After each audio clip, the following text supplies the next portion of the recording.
howlaha arlada haddi lagugu aamino ummadda uu shaqeeyo adeega laga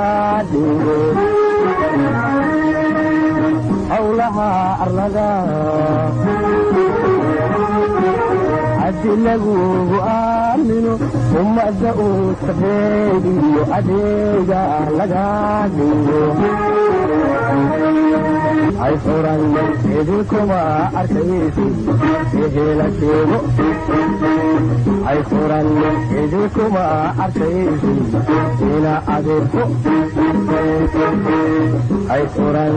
idinkuma arkaysid ina adeerko